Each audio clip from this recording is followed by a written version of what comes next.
नमस्कार। आरंभ होईची plus two परीक्षा द्वादश परीक्षा कला विज्ञान वाणिज्य और आरंभ होगा जाऊँगी दशम श्रेणी परीक्षा। एथिपाई गार्डियन मानकर अभिभावक मानकर बापा माँ मानकर बहुत किसी दायित्व रही।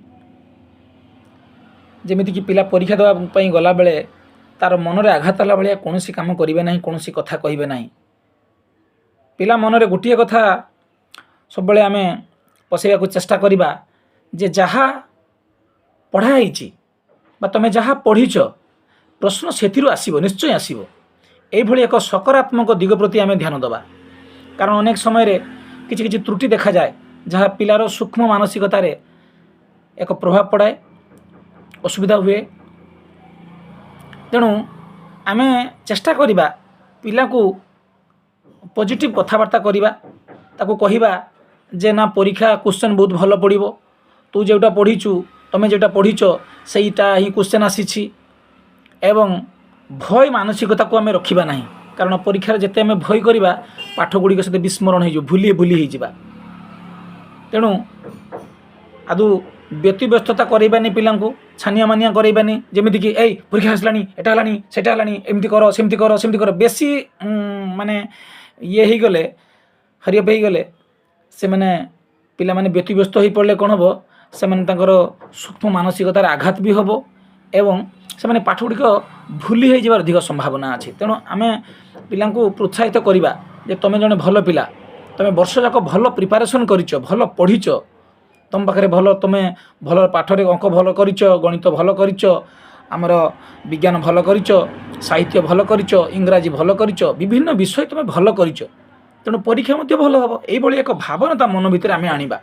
केतेबेले ताको आम गध मेढ़ा बा अमके तुमके एटा सेटा कहीकि कहबानी कि मन को आरस करानी, मन को भांगी पकईबानी। तेणु पिला माने आमर भविष्य, पिला माने राष्ट्र भविष्य, पिला माने शिक्षानुष्ठान बापा माँ शिक्षक अभिभावक समस्त भविष्य। तेणु ये छोट छोट कथा प्रति ध्यान करवा एवं परीक्षा रु आसला परीक्षा रु बाहरला घर पाखे पहुँचला आज परीक्षा कहीं खराब है तोर, कहीं 100 रु अमिक घर पिला 100 रु 90 रखिला तोर कहीं 89 है, अमिक घर पिला 100 रु 100 रखिला तोर कहीं 99 है।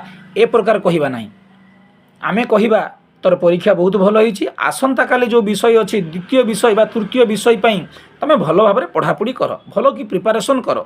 आउ थे खाता देखी दियो, आउ थे नोट खाता देखी दियो, आउ थे सॉल्यूशन देखी दियो, आउ थे रफ खाता देखी दियो, आउ थे लिखि दियो।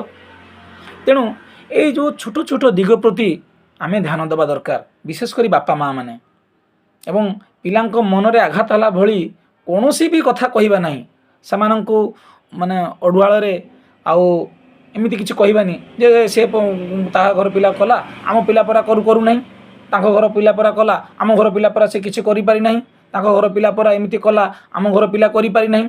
ए भावना आमे आनिबा नहीं, काहेकि ना पिला माने निज निजर भविष्य।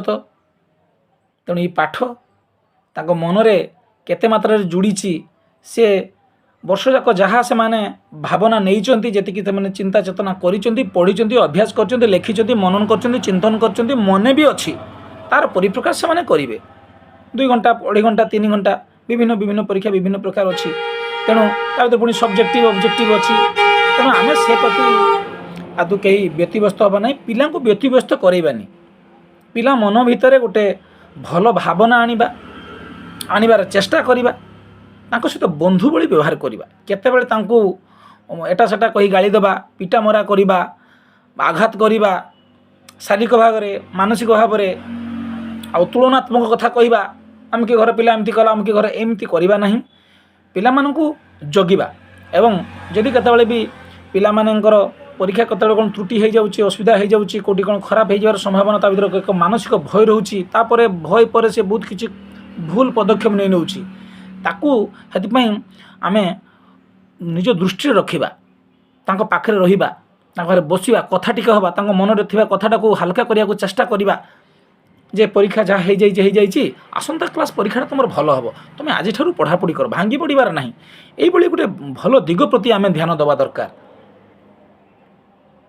यू कथा दीर्घ दिन धरी चली सचेतन कार्यक्रम सहित शिक्षा सेवी क्षितिज जेना अंतपुर विवेक निलय। धन्यवाद, नमस्कार। पुणी देखा एभली आगामी सचेतन अध्याय।